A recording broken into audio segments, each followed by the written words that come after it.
Guys, this is Ammo with Tuff Stuff Overland, and I wanted to show you guys our universal bed rack. This thing's really unique in the fact that it'll fit literally on any vehicle with a bed rail that has a little overlap, and I'll get to that in just a minute. What you're going to have, it's basically a four-piece system. You're going to have the two uprights that will go on either side of your bed. You're going to have the load bars, which are basically going to connect these two. And then these pinch plates right here, which are going to fasten under your bed and actually bolt it in. No drill is required, although if you're going to see a lot of dirt or off-road miles, I would recommend actually drilling through the overhang of your bed for a little more of a secure installation.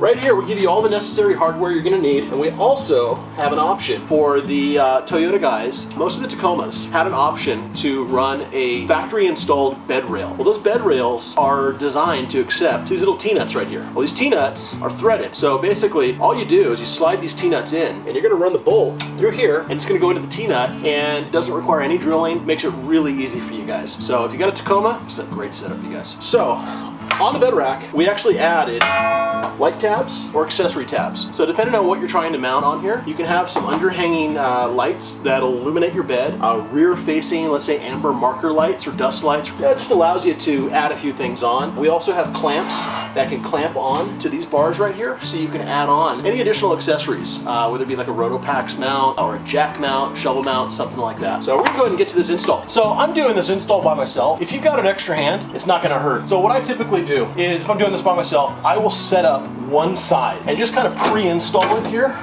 So as you can see, I've got my front side already locked in place. This side right here, tighten it down just a little bit with your 16mm.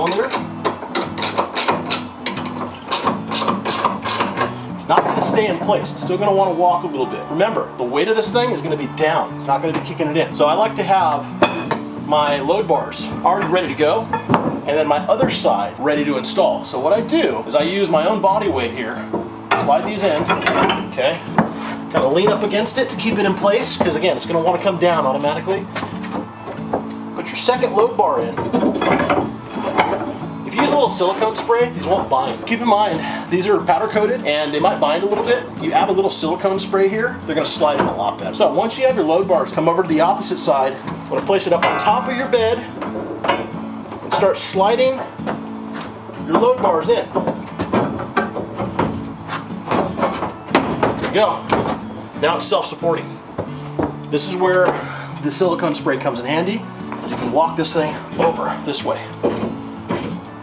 What you want is an equal amount of plunge on this bar, here versus the other side. And we do have some pinch bolts to hold this load bar in place. You can also drill all the way through until it comes out the other side and run a nut on here if this is only going on one vehicle. Just a little word to the wise here. What I recommend, because everything is powder coated and we're also using these painted bolts, run your bolts through just to clean out any excess powder coating that might be inside. That way you're not fighting with it when you go to finger tight it and you have this rack ready to install. Pro tip.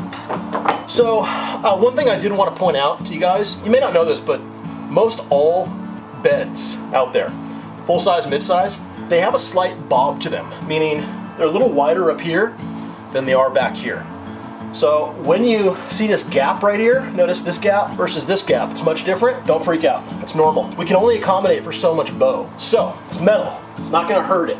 If you kind of push it out and lock it in place, pull it on that side, not a big deal, you're not gonna ruin your bed. Get your pinch plates ready again. And we're gonna do the same thing on this side. For these newer trucks, like this truck, it's got lights under here, so it's got wiring and stuff. Just be very mindful when you're putting your pinch plates up here that you're not pinching any wires and that you're not hitting any structures under here that you're gonna ruin. So just maybe take a peek underneath there or just feel along just to make sure that you're not gonna hurt anything. So what I wanna do is I wanna tighten up this side first so I can have this rack pulled against the bedside as much as possible to accommodate for this bow over here. Try and hold the pinch plate up while you're installing it, again, so you can get that pinch as high as possible.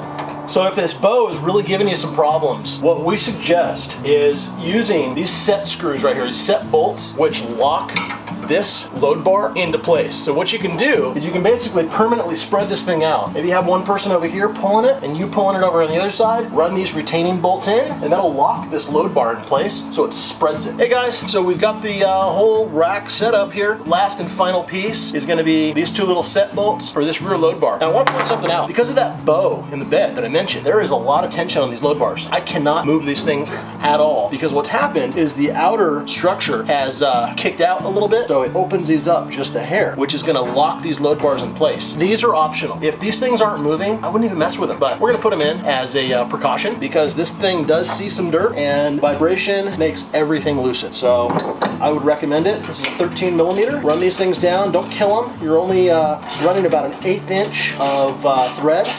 So if you tighten them too much, you'll strip them. Just get them kind of snug and they're in there. Well, we've got the bed rack all installed here. As you can see, I'm about 230, 240, depending on the day. And this thing hasn't bowed, it hasn't moved at all, it's not shifting.